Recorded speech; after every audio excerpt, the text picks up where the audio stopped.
Hey everyone, welcome to Catalyst Energies.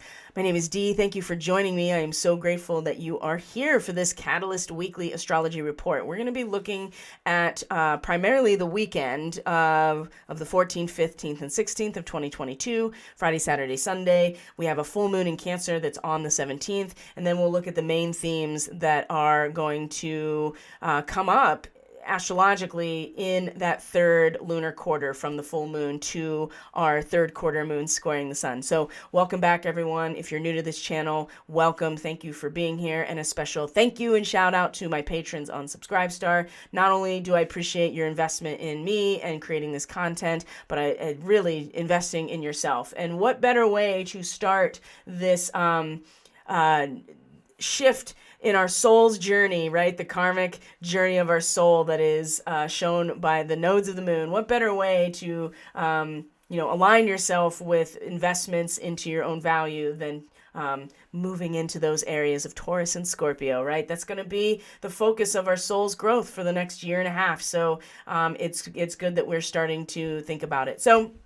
So much information in the Pleiadian Revival Report that's coming right after this. This is just looking at the weekend and then the week's astrology. There's plenty of content for the full moon itself. I have all of the forecasts by sign. I have a report of the week leading up to the full moon that's also on both YouTube and BitChute, so you can access all of that content to give yourself a fuller picture if you so desire. So let's get right into it and start discussing this astrology. So one of the things, there's a lot of things that are going to happen this week. Number one, the full moon on Monday is just, it's remarkable. There's a mystic rectangle with the nodes of the moon that show incredible amount of starseed activation that is meant to help us problem solve what otherwise is a very strong, incredibly cathartic, very loaded full moon for many reasons, as I've talked about in the other content. But specifically that Pluto is right with the sun. We're at the Pluto return of the United States natal chart at the time of this full moon. The full moon in Cancer. I mean, this is also in an evolutionary perspective, if we look at it that way. You want to move towards the natal Pluto's opposition is where your soul wants to get to in order to master transformation. So you could also see that this full moon for all of us, yes, is going to be powerful, but it's also going to be illuminating what exactly the United States as an entity or as a country, where it's meant to head towards in terms of transformational power, deep transformational power, which is what Pluto represents. So it's incredibly loaded. It's very powerful. And so this week leading up to it, or this weekend, excuse me, is going to be the primary focus of this report. But we will definitely look at the rest of the week. Uranus is going to station direct. We have Mercury that's already stationed and is sitting at 10 degrees and 19 minutes and will do that for the rest of the day. Today's the 14th. So our nervous system is now starting to get the opportunity to, go into either sleep mode or just kind of turn inwards and get some respite, some downtime, maybe process the material instead of taking it in or even outputting it, right? It goes both ways with Mercury because it is about the channel of information, communication, the duality, of course. So that's happening. Uranus is going to station direct this week. So, I mean, be prepared for actual shift in the landscape now. It had been a lot of internalized experiences. It's going to start happening now out there when it comes to Uranus and Taurus. What else is happening this week? Asteroid Ceres is stationing direct. She's in conjunction with the Pleiades. She's in conjunction with the moon at the full moon lunar eclipse that was in November.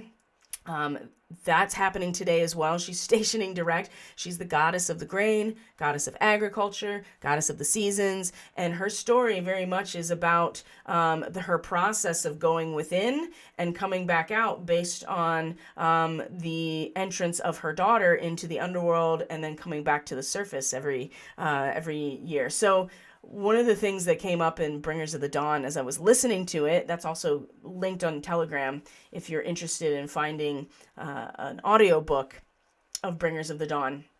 I really recommend it right now in terms of all this Pleiadian energy that is really coming at us, or just being more available to us. Is if you were from a climate like, say, an equatorial climate where there was no seasons, you would be horrified at seasons, right? You'd be horrified that things die and it gets really cold and still. And so asteroid Ceres, as an archetype or as a symbolic reference, explains why that happens and the need for the consciousness in some ways to make that transition as well. So she's in conjunction with the Pleiades and the full moon lunar eclipse as she's stationing direct today too. So that's going to be a whole, that's the planet and the nature of our own cycle is now going to start actively representing or interacting with such a very Taurus idea, which is to, allow the biological aspects to play themselves out, but our consciousness actually survives, which is what you realize in Gemini, right? In the third house in terms of like a growth or an individual progression. So, and this is where the North Node is 0 degrees Gemini. So there's a lot happening this week. And the full moon is like a huge, huge part of it. So we want to focus on this weekend leading up to it. There feels like there's a lot of interference right now, like frequency interference that is, it's, I'll go into my experience of why I think this is, and then look at the astrology for today and how that is maybe part of it as well. But things are going to start happening, right? Decisions are going to be made. They're going to be put into place that are going to be the result of many generations of work, a consummation in some ways that is part of our future and is part of our soul's work and trajectory and remembering who we are. So this full moon is much more about coming to a culmination point about where our emotional security and safety really does reside. Is the return to nature so deep and so penetrating that it will hold us in the midst of what is otherwise going to be an incredibly cathartic moment with the Sun and Pluto at the Pluto return. These are galactic degrees. The planetary grid or the crystalline grid itself is referenced by 26 degrees of Capricorn. So, and this is very Pleiadian too. So it's about our emotional roots, right? This is evidenced by Cancer and the return to a source that is natural and deep and is able to, kind of wrangle the intellect, so to speak, so that we can come together and have this bond or series of bonds that holds us. And Cancer is the home and family, like the fourth house, the home and family, your traditions and your family heritage that give you a sense of self-esteem, right? This is your marriage. This is your inner life. And at a whole, like we're all going to have this like moment of where where we are sensitive to and our sensitivity and our intense feeling and intuition, is it actually, can it hold the intensity? Can it hold the intensity of that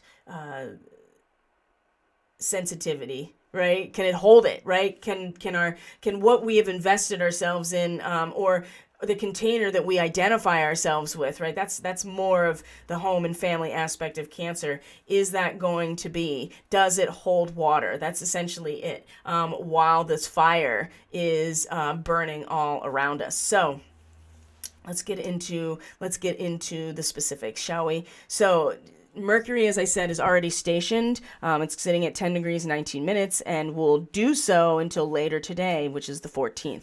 What we did see overnight, this is part of the interference that it feels is starting to come in with the moon in Gemini. Black Moon Lilith is also in Gemini. These two are going to meet around, let's see here, also overnight. So a lot of disturbance. I felt a lot of disturbance in my sleep. I was up every couple hours. There was a sense of, I was getting a lot of uncomfortable feelings when I'd wake up about the moon in particular, and very unsettled about it. When I went into my meditation and prayer space this morning, I got some pretty clear, I wouldn't call them messages. It just, the guidance system that I operate on, there was certainly a sense of, protection, caution. I had a harder time than normal, like connecting into the planetary grid as I did even just yesterday. And nothing has really changed on my end. That certain things I could see maybe muddying the waters, so to speak, but not to the extent that I was experiencing them. And I know there was a solar flare last night as well, and that can really disrupt sleep and, throw things off. But not as much as cosmic waves were. And so here is Saturn in Aquarius. This is where this is leading to, right? There is a ticking clock here along the evolution of society that is now in a position that is really anchoring and stabilizing and giving some sort of protocol in some ways and discipline to for society as a whole to make some evolutionary progress, right? To tunnel through as a result of that discipline and our mental acuity and the skills and techniques and our ability to understand the world around us. We can apply that with the stability and the discipline that Saturn is representing, right? Nothing can stop it. So it's happening now. It's moving through the tunnel, right? Where we are tunneling through, in some ways, our own society in a way that is meant to save us time, that is meant to allow for more quick transport around, right? It's not necessarily a bypass. It is just cutting right through the mountain so the train can go through, right? And this trine with the moon in Gemini is simultaneously very important because it shows that it's our individual and psychic link with each other through like telepathy and through mental images, through concepts, through our nervous systems, right? Gemini is that realm. It's being able to make these connections in particular that are very much finding a baseline and are the base and a foundation, I would say, with where Saturn is. And I want to go over bridging physical space and social distinctions, right?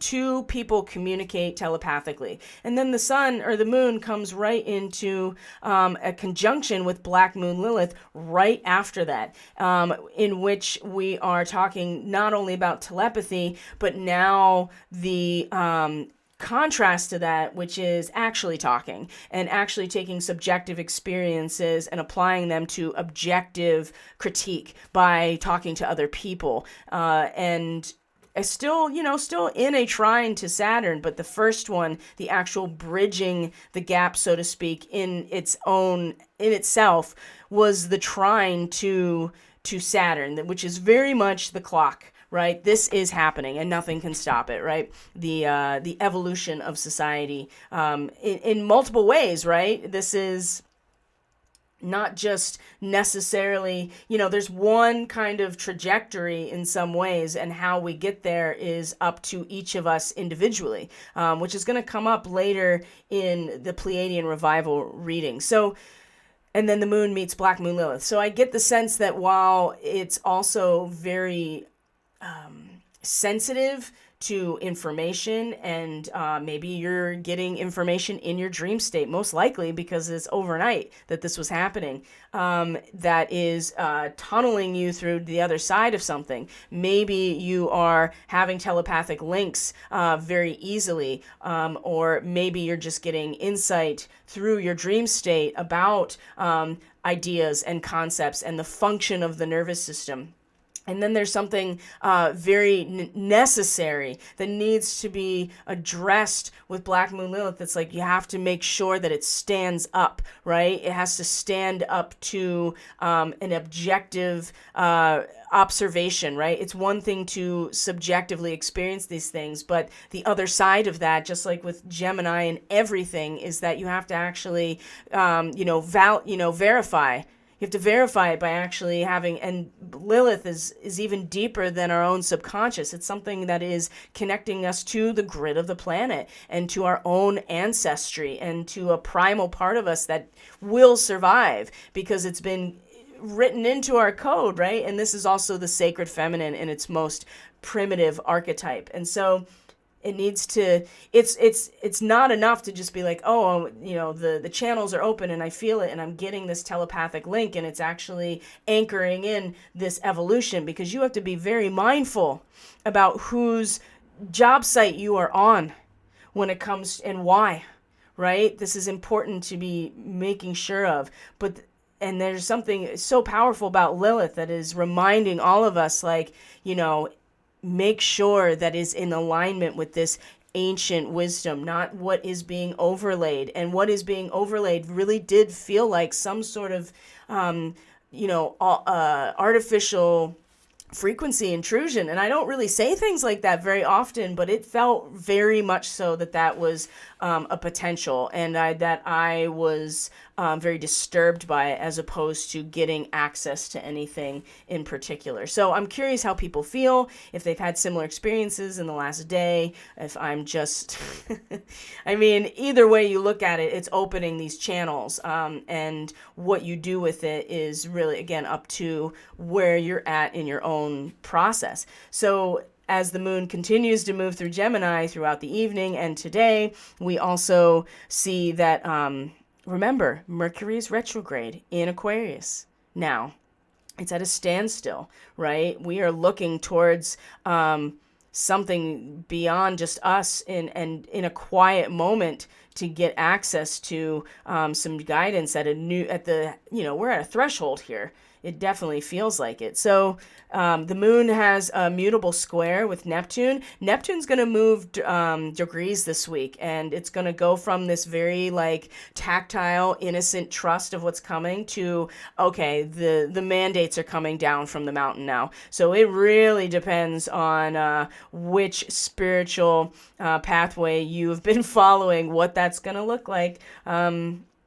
21 degrees of but we see here 21 degrees of Gemini in a square to Neptune. This is very tumultuous, right? This is a very emotional outburst as a result of balancing things, right? A tumultuous labor demonstration is this Sabian symbol.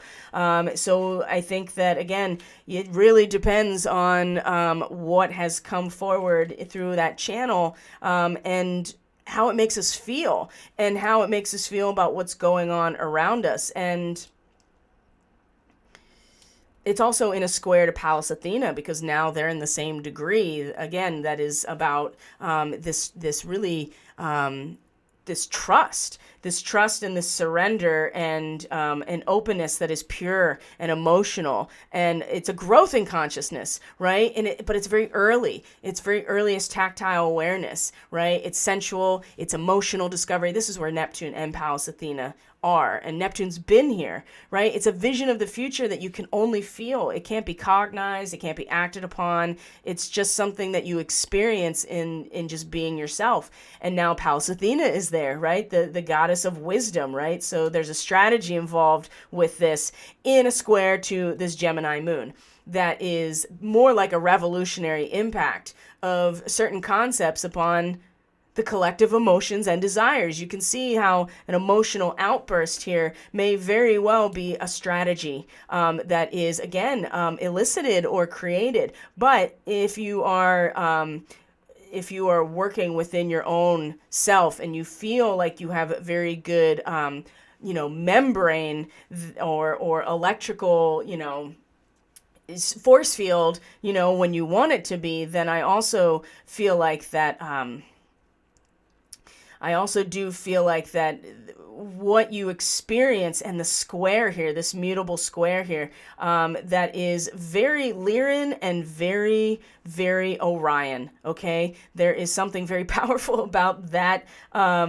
Those two squaring off as well, and remember that in Gemini, all you have is this or that, right? You haven't gotten to the point of Pisces, which is the bridge between this and that. I mean, it's spelled out in its imagery here. And so even if you are feeling within yourself that emotional outburst, that revolutionary impact, right? It may be created, but if you find that it's actually more organic towards you, this square here is an incredible opportunity to learn and to grow, and to see that yes, there is tumult when it's only this or that, and it's, there's something way beyond that. There's a bridge there. There's something emotional, and transcendental and spiritual that we all have the opportunity to connect with just by being open in ourselves and surrendering to it. So that's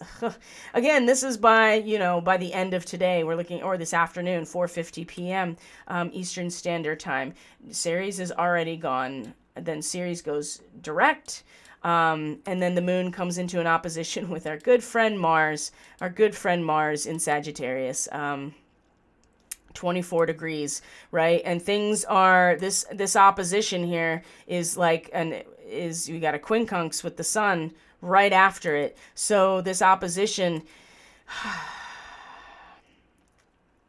Mars is getting so close to the galactic center right now, and it's really it's our last bit of courage in the meaning that is that we derive from wisdom, and what we talk about without love, like real love and compassion, true human connection, and having that be the precursor, then wisdom is just a fire that consumes you, and this is the unfortunate reality of the Orions. Okay, is that they only operate from this or that, and so the fire consumes them constantly because, that's the struggle. That's where they're at in their own evolution right now. So, but we do have Mars here that does act on at least the understanding and the wisdom, and there is a lot of fire and motion and transformation that is part of these two being together. And the best part about this is that Mars loves to be in Capricorn, and that's going to happen this week too. Mars is going to move into Capricorn, and this is a goal that Mars can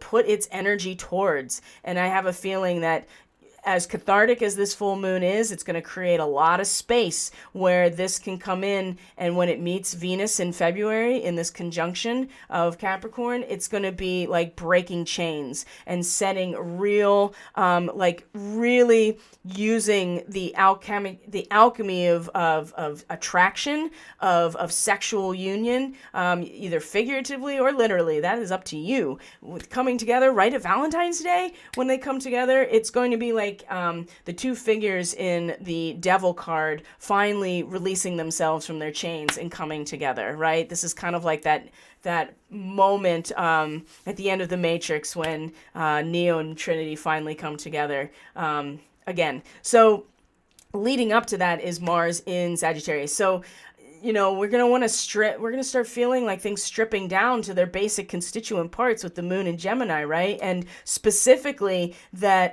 it is the tension between this and that gives us something to stand on, gives us something to transcend, right? And Mars is like really pulling us home.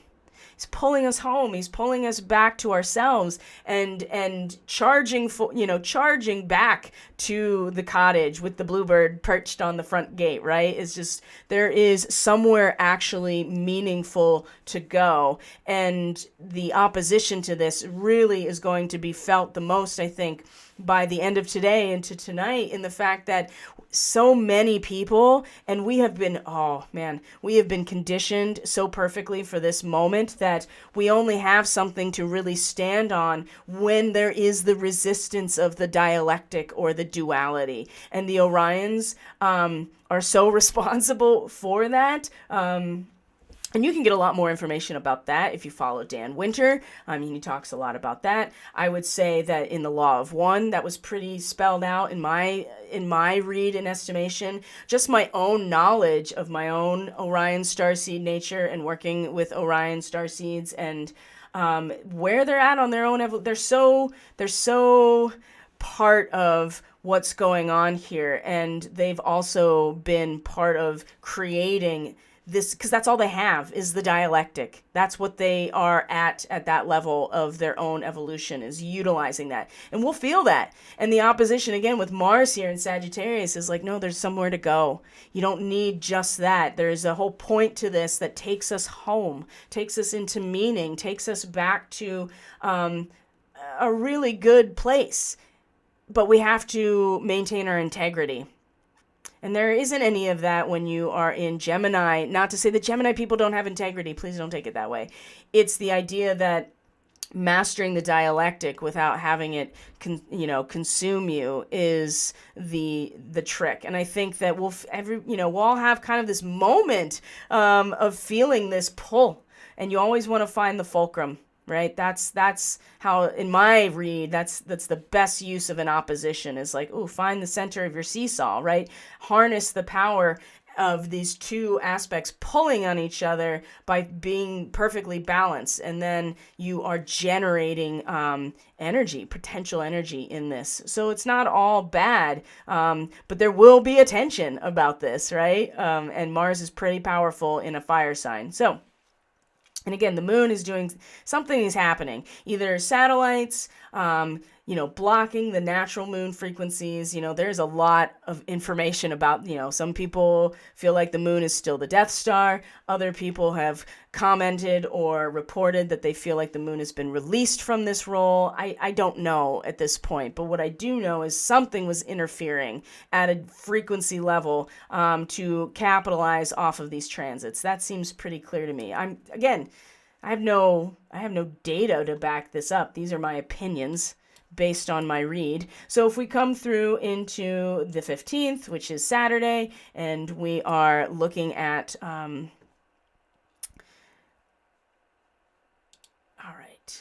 the moon comes into Cancer. Here is our moment of decision, right? And look at that, right at noon, Eastern Standard Time. So the moon is at home in Cancer. She's very powerful. She is herself, right? We'll find ourselves coming home in a different kind of way emotionally. And 0 degrees is that raising of the new flag, right? The point of no return. And so I think that we're all going to feel into like, okay, this is where I'm going to be now. And that opposition with the moon and and Mars and Sagittarius is going to be a big part of determining that opposition. I think is going to be really important. So let's exit out of some stuff here. Okay. All right, here we go. Let's see where things are. The first thing that happens on the 15th, right after that opposition with Mars in Sagittarius, is the fact that the moon comes into a quincunx with the sun, and then immediately after that is going to be with Pluto. So here are these two quincunxes, right? And what are those? Those are the inconjuncts.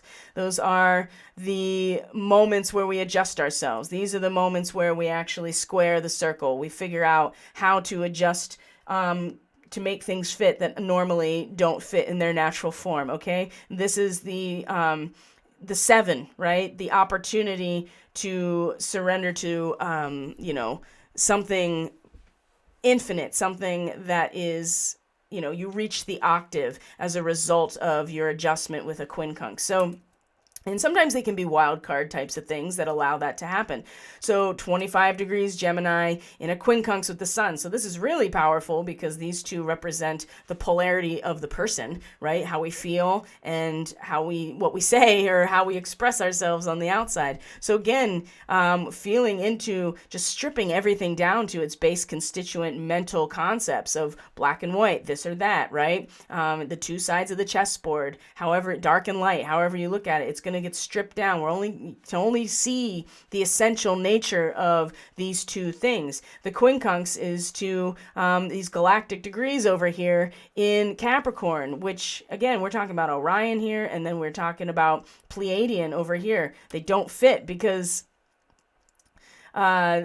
we're talking about the grid of the planet, the crystalline structure of the planet that really holds us all together if we choose to align ourselves with it, and the quincunx with the sun and the moon. So how we feel on the inside, where our internalized landscape is really drawing us into, and certainly with the moon, how we adapt to the world around us, right? And the world that we are within. It's, again, we're feeling into the essential nature, which is not really fitting necessarily with the power and especially power in terms of the sun in Capricorn, and then Pluto, which is a whole nother level of power. Those two aspects are in late Capricorn that have to do with the structure of the institutions, the energy that moves through them, the pathway into enlightenment that has been laid down by all of the sages and the teachers beforehand, all of the cultural institutional structures that make our society or make up our economy or make up our government, or however you see Capricorn, right? The matrix of our reality, those aspects are way more loud. They are more, for us, right? They're more powerful right now. And so there's a lot more attention and focus and awareness towards those areas, whereas we are being, the moon right here, our little moon is stripping everything down to just like this or that, right? And we have to feel into it. It's just this or that. And I think that there's a lot of potential to be able to have kind of like this awakening moment out of this or that, right? In these two quincunxes, because they're so powerful with the sun and Pluto in Capricorn. They're so powerful. It's such a there's so much gravity involved. There's so much intention behind what's going on at these levels that it could be really easy to just ignore this aspect. But I think that there is incredible potential to kind of realize the potential of the this or that in this quincunx, right? With the sun and Pluto involved, because that's going to have a lot to do with where we actually plant our flag here emotionally when the moon comes into Cancer. So when we do that, the first thing that's going to really happen is Jupiter's going to be involved, right? On the 15th. This is Saturday. So we're getting closer to the sun and Pluto coming into a conjunction with each other. But really what we're looking at here is the moon is going to be in a trine to Jupiter, which is now in conjunction with fixed star Fomalhaut, right? This is one of the fixed royal stars.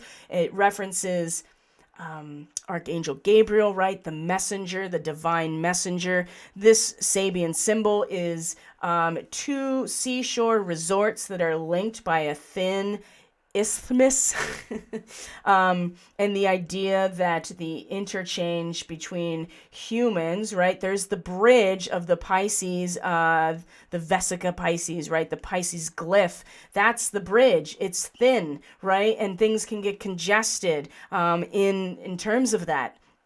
This back and forth. And what is also, surrounding this narrow pathway is the collective unconscious as the ocean, right? And so Jupiter, there's a message, but it's only coming through this very narrow channel that easily gets congested if there is not free flow, just like an artery would get congested if it's all filled with plaque and stuff like that. Any analogy that works for you is that in relation to a message, the messenger, and a divine message, right? And the flow of it. And of course, Jupiter is in Pisces, is very powerful, expanding in an infinite space, right? This is true inner vision. This is true spiritual representation, right? This is like the Hierophant in a lot of ways, because the access to the infinite realm is very easy for Jupiter, who's always functioning or focusing on the bigger picture.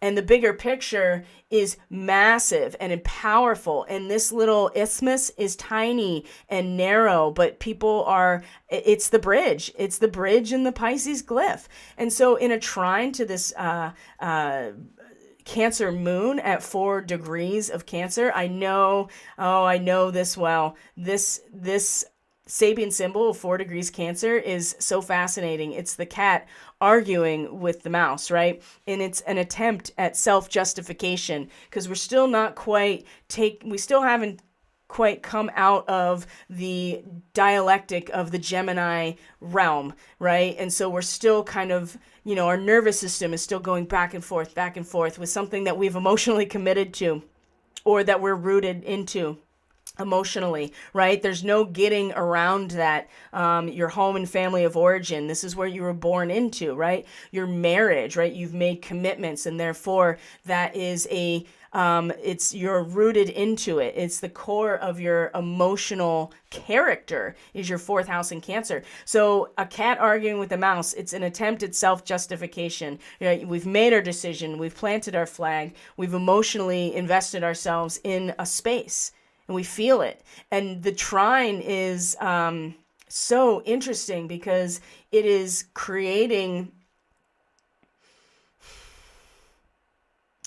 There's nothing wrong with the interchange, right? And I feel like this is where the moon in Cancer and the self-justification, it's like the process of actually doing that is what keeps the channels open on this isthmus, right? And so the true inner vision that Jupiter represents, the expansion of our spiritual ideals and compassion and beneficence, is getting expanded and is acting in some sort of advocacy or benefactor role, right? This is what Jupiter does. It manages it, expands it, and manages it. And it's if we can't, it's one thing to make the decision, but we don't want to give up our conscious mind quite yet. And even though we're attempting to justify our position, it's that process with the moon, and like emotionally, that is going to keep that channel open, right? This trine is like the bridge of the Pisces glyph, right? And the isthmus is like the trine, or is the bridge, and the trine from the moon in Cancer is a baseline. It is somehow keeping those channels open, but only if we emotionally participate in some way. And it doesn't mean that we're still in struggle with ourselves necessarily, if we're doing that. Sometimes it's important that we emotionally put things through that process, as opposed to just accepting them and not actually considering them any longer. This is, I think, a really important point to Saturday, now that the moon is in the sign that the full moon will be in. So if we come into the 16th, which is Sunday, what is happening on Sunday is the day where the Sun and Pluto come into their exact conjunction, and the Cancer moon is going to make all kinds of really fun and troubling connections, because now we're in the feels. Big time in the feels, lots of the feels, right? Moon in Cancer is all about the feels. And this is our primary way of knowing ourselves in relation to the world around us and who we are, the core of who we are. So first things first is this moon right away is going to be in a square to Chiron in Aries. And hold on one second. Let me close out some more. There we go. Close out some more. And make sure I'm still recording. Jeez, I did that the other day. That was heartbreaking. So let's see. Here we go. It's going to be in a square to Chiron. Chiron in Aries, right? We're all dealing with this wounding of self, and getting pulled off of staying focused on the potential of who we can be, that is just inherent to our very nature, our spark of life that we've all been endowed with as a result of just being part of this process, being here, right? From the Creator itself. So the first thing, this square is right, is that we want to kind of, there's a little bit of innocence here with this moon in Cancer of like, we're still trying to figure ourselves out, and we may like it's like reaching into a pond and trying to catch a fish with our bare hands. We're like, oh, it just slides out, it's just like, and you don't even think, you're just like, you don't even think twice about it. You just go in and you're trying to grab. And I think the square it's almost like we're trying to reach into the crystal ball, right? And grab that part of ourselves. And it's so elusive and it slips out of our, if you've ever tried to do that, especially like a child trying to do that, it's very innocent. And it's very open to, attempting to get in a little bit deeper, but it's like trying to, like I said, it's like trying to reach into the crystal ball as opposed to, or the crystal that we're gazing into and seeing ourselves, right? Or it's like, emotionally we might put our hand right through that mirror, just like the Matrix, and be like, oh, damn, what was that all about? I didn't expect that to happen. That could certainly make your reality seem a lot more malleable than you thought. But I would say that the real square here is very emotional. It's emotional trigger in some ways because when you reach in to try to grab the fish, right? If you take the initiative to try to like go into these spaces, what happens? Well, you cause the ripple effect on the water, and then everything is kind of distorted. So there's this sense here that we may want to very innocently and just like a child, like reach in and grab something, but it will cause distortion in the field, in our emotional field in some way, and certainly in our vision of ourselves. And I think that is something to consider as well. Just that the ripple effect or the disturbance may be in itself the square. So just be aware of that. And so when it's uncomfortable, you can know like, oh, if I reached in and trying to grab something that's very elusive, it may cause enough distortion that I can easily get pulled off of my focus, right? And I could see that very much happening for a lot of us, right? And what better way to, again, try to steer people away from their own organic process, but then to, capitalize on a lot of these transits. We're also going to find that the moon comes into a sextile with with Uranus, still retrograde, but not for long. And so while it is retrograde, this is, we want to cultivate. We're all kind of going into this process like, yeah, the landscape is shifting, but I can still plant flowers. I'm still responsible for what grows out of my own organic consciousness. And, there have been internal life shifting and upheaval, and it's going to get more outside this week as Uranus stations direct. But this is a reminder to keep our sense of humor and to realize that humor and laughter in particular, helps us develop objectivity. It is a deconditioning tool like no other. And if we can feel into that, like, find some sort of security emotionally in ourselves by either kind of clowning ourselves, clowning other people, finding the humor in the situation, realize that the humor is the deconditioning tool. This can really be invested, right? This sextile, this investment emotionally into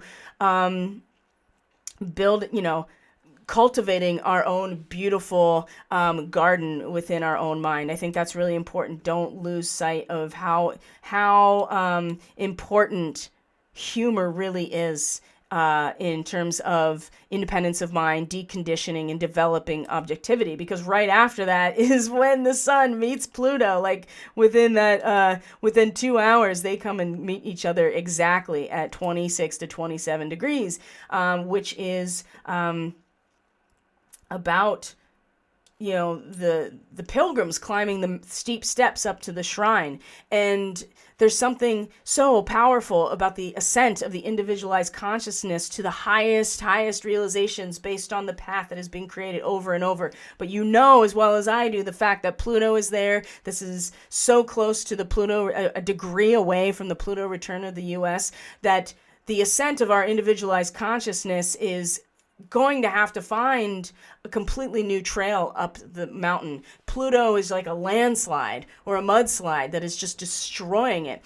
And boy, there will be power struggles all day with the sun and Pluto together like this at this degree, because we all individually shining forward are like, yes, let's climb the steps of this realization. This is going to seem like a win, and it's immediately going to be challenged by Pluto. Pluto has the final word in this situation. And so the incredible potential that is released from these two coming together is, I mean, it is just magnificent, and in a horrifying way. But the power struggles, when we don't accept this, realize this, if we're not, utilizing what is activated when these two come together, it can be just, the catharsis is just, I think it's going to be very interesting. And this is why the full moon opposite of this is going to, we need this to show us, where our root really is emotionally and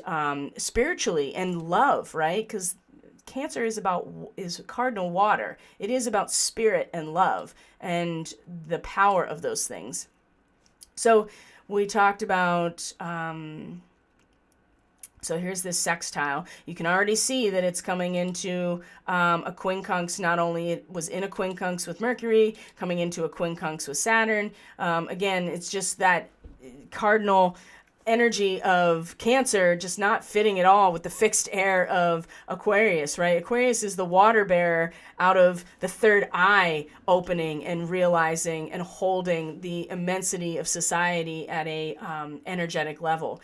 It is not at all fitting with where Cancer and the moon in Cancer resides, which is all feels all the time. It's all about the feels. It's all about the depth of the feels, the root system. So you can see how they're both water bearers, but in completely different ways. And so they're not going to fit together. And the moon is very powerful in this position in Cancer. So we are going to, I think this quincunx will be a lot more than normal, especially because, especially with Saturn, because it's in conjunction with Sirius. And this is kind of like that shamanic protection, right? That we feel into,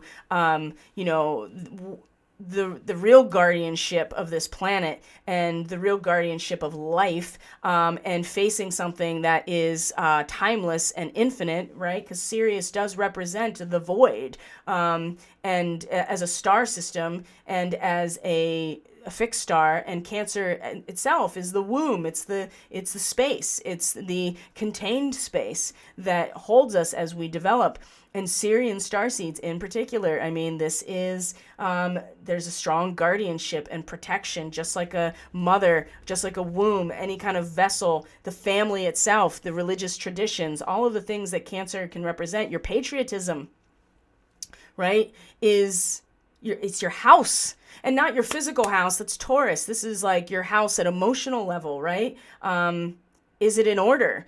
And there's a strong emotional, intuitive connection to the deepest root system that is definitely going to challenge this aspect of civilization and where it is headed, right? This is really important. This quincunx is going to, again, make sure that we are on track in the most organic way possible, because this is happening regardless. It's just a matter of who's going to be in control of the process. The Syrian aspect is going to be very important, I think. Now, granted, I think they may, and you're going to find here that there's going to be a big standoff between Sirius and Lyra, because these two are in opposition with the moon in Cancer and Venus in Capricorn, both in conjunction with those fixed stars. And so there is a need to materialize the concept of fulfillment. And this is kind of where the Syrians may have gone wrong in terms of their participation in the Atlantean thing, right? In the Atlantean thing, right? The Atlantean civilization, the narrative, whatever you want to say about it, is there's a stage to materialize this fulfillment, and this has come through the utilization of certain types of tech in order to harness vibration and to bring about healing and balance through this type of vibratory technology. And this came from the Syrians. And so the opposition to Venus, I mean, is the Lyrans. I've come to know as well. Were responsible for, I think, seeding the Syrians too. They are very ancient. The Lyrans are. They're very, very ancient. They are billions of years old. They have traversed this entire galaxy and are familiar with the territory. And so they this opposition here again is that we need to be responsible for everybody that is going to be impacted by the institutional processes that are created through our contribution. And the opposition is the feeling of like, I need to know, I need to feel, there needs to be a materialized expression of being fulfilled. And this is where, how that happens is really going to be challenged by a sensitivity to the responsibility and the wisdom of Venus in Capricorn, and something very ancient and rooted about we have to take care of the next generation too. And we have to make sure that nobody is hurt as a result of what we're doing, right? Oh my gosh. The Syrian aspect, I mean, if we're going to utilize vibration as a tool and even potentially as some sort of, I wouldn't even go so far as to say a weapon, but a means to avert something, we have to make sure that it's not causing damage. This is going to be a very interesting opposition. And you have these two feminine aspects. It's Venus and the moon, right? So we're going to be sensitive to this. We're going to be feeling into this. It might not be, very obvious right away, like what these feelings represent, but there will be a tension within us and sensitive to the physical material aspects with Venus involved, and something so deep and something so unmaterialized with the moon in Cancer that we almost want it to be just so we know that it's there. And I think that we're going to have to contend with what that means when it comes to future generations, which is what this conjunction with Vega really represents. So some responsibility that's going to be brought into the picture in this opposition on Sunday. And that really does bring us to Monday and the full moon. So before the full moon actually happens, we see that the moon is in a quincunx with Mars at the galactic, getting so close to the galactic center, right? So we're moving into galactic degrees now in this quincunx, and we want to be the flag bearer, right? Charging into battle, waving the banner. We got all this courage. Mars is just fearless. It's a warrior, just acts. And it's just like, yes, what it reminds me of, this particular degree with Mars reminds me of that scene in The Patriot, with Mel Gibson when everybody's running away and he's like running towards the battle with the flag. You know it because it's like a meme everywhere too now. That's what this degree, this degree. And in a quincunx, right? Something that doesn't fit at all, which is like the moon in Cancer, number one. Hold on. Am I still recording? Yes. The moon in Cancer is at this degree. Let me find my notes again here. Sorry, guys. We want to just we're full. We're emotionally full. We need time to digest. Oh my God. Oh man, that's going to suck. For all, it just is what it is, right? I mean, but let's go back a little bit and look at the trine to Neptune that is now moved into the next degree. By Monday, Neptune is in the degree of Moses.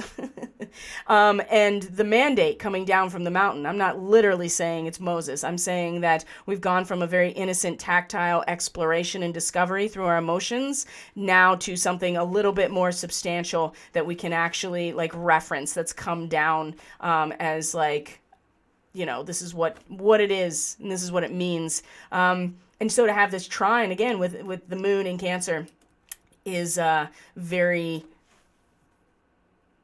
very interesting because we are waiting for something. And I think this is where, to keep this in mind now, to be open and to wait for our, I don't want to say wait for our ship to come in, but that's literally what the Sabian symbol is.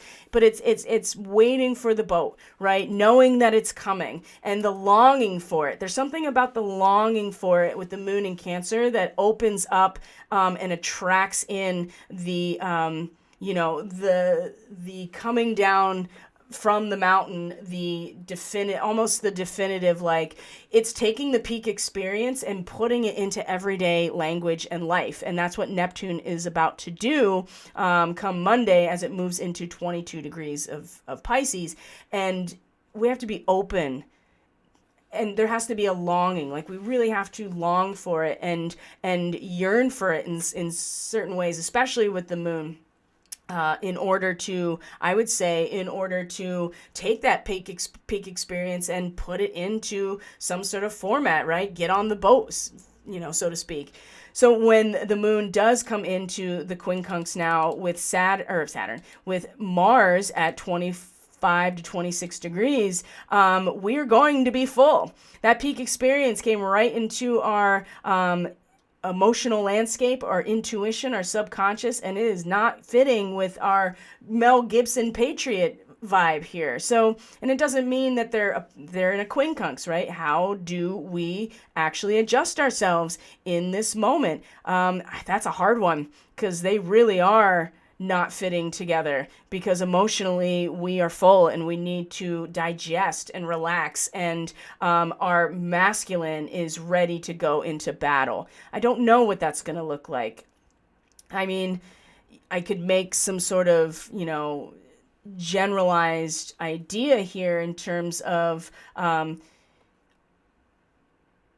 the meaning and the transformational energy out there, right? That we may, put that aspect of ourselves out and find expression through our energy. But anybody that knows anything about like healthy digestion and Ayurveda or anything like that knows that you need your fire, your Agni, right? Your the triple burner in Chinese medicine. It needs to be directed to the digestion in order for it to be digested properly. And this is full.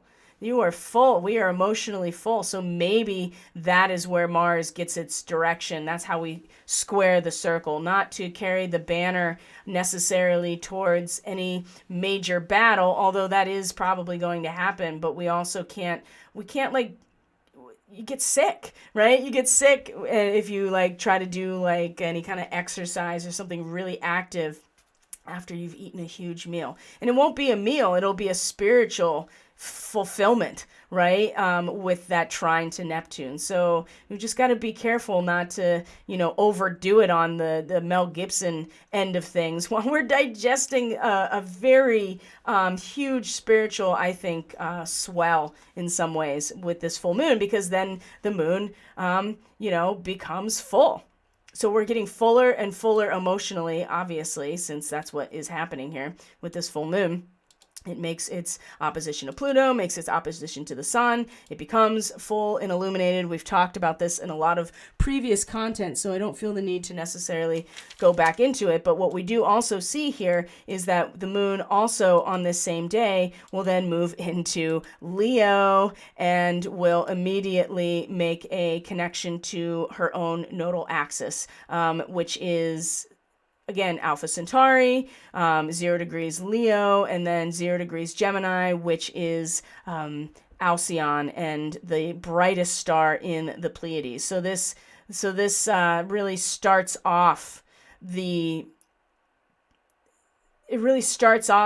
next lunar cycle that leads up to our Scorpio moon that will be in a square to the Aquarian sun. So if we go back, we realize that not only is Uranus going to station direct during this time, we're also going to have, let's see here, let me find it.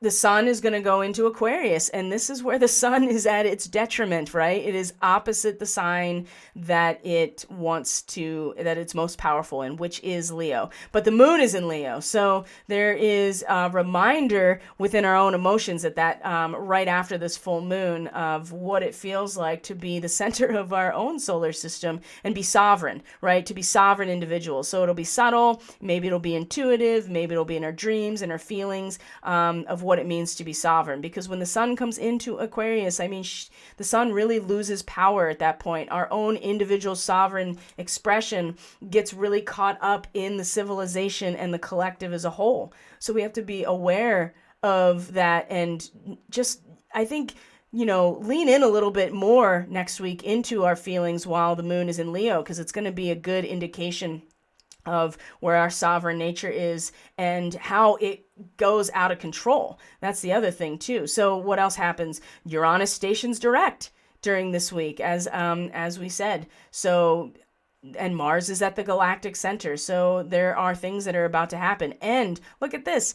The sun is in the last degree of Capricorn, is now in a trine to the North Node, which is officially in 30 degrees Taurus now, in the realm of Taurus. And 29 to 30 degrees Capricorn is the secret executive meeting, right? It is the 1%. It is the people or the group or the board of directors that is responsible for making decisions for the entire organization, for the entire institution.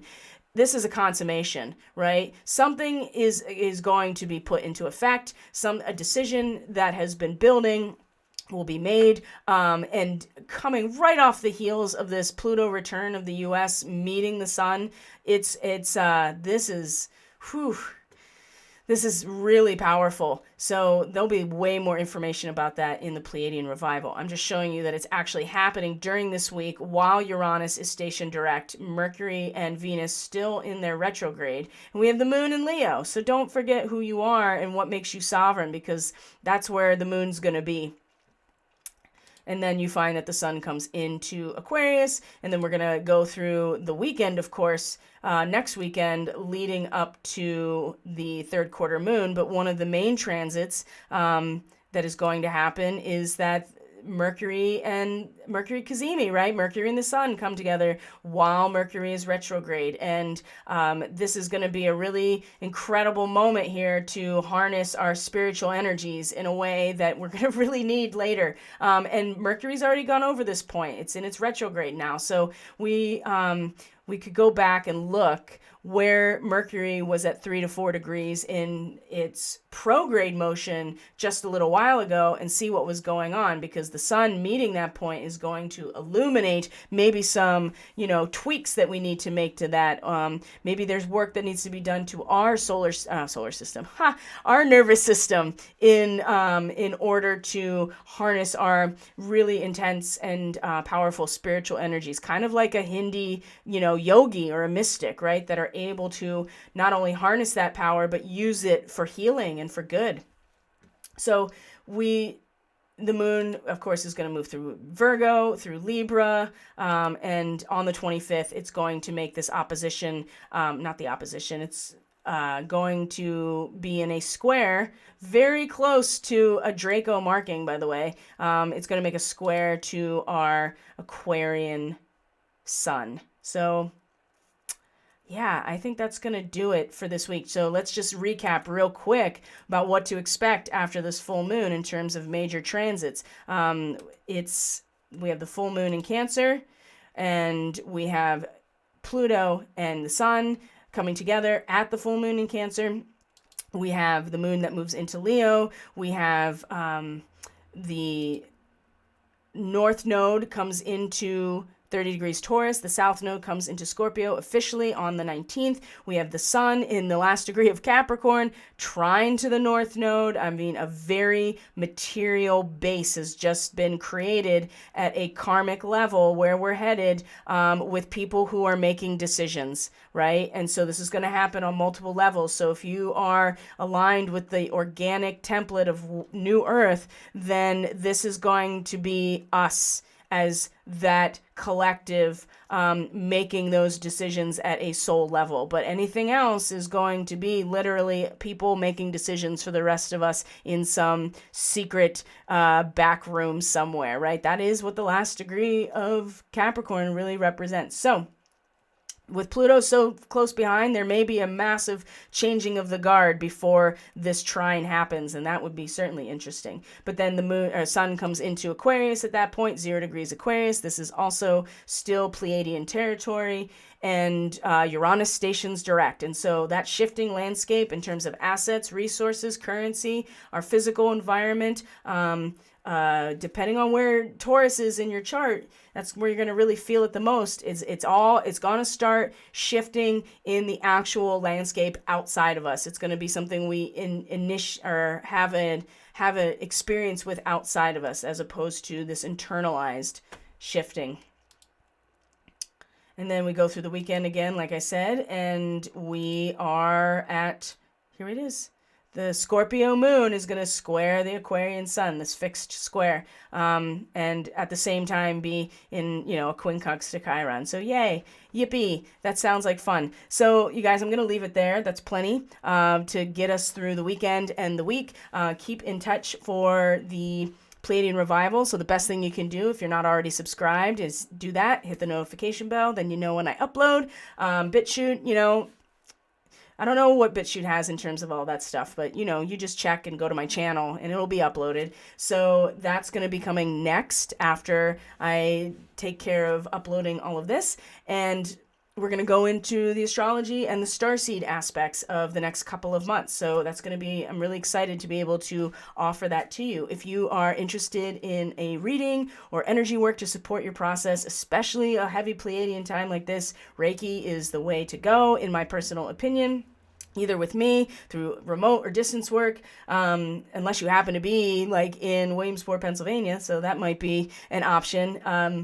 Or to find a practitioner in your area that is somebody I can help you do that too. I've done that with many of my clients, helping them find people local to them that resonate with them and give them the Reiki experiences that they are looking for. So I can help you with that too. But if you want any support through reading, consultation, or energy work, you can follow any of the links in the description box below, of course. And you also can just hang out at the end of this video, listen to a cool song, and get some more information on how to support this work through Subscribestar and just access to my website. And that gives you all the information that you really need moving forward. So I love you guys. Thank you so much for being here. I truly, truly appreciate each and every one of you. Have a great weekend. We will touch base on Monday. Hopefully I'll be streaming on Twitch by then, but just if you're not on social media or my email list, which you can do through the website, then you that's the best way to find out when I'm making those transitions. Unless you're already on Twitch, and I do believe that my channel, I don't know if my channel is up necessarily. I mean, I'm on Twitch and using it with catalystenergies as my username, but I haven't gotten as far as getting the channel yet. Anyway, I digress. I love you guys. Have a great weekend. I'll talk to you on Monday with the full moon. Take care of yourselves. Take care of each other. Have a blessed day, and I will see you later. Bye.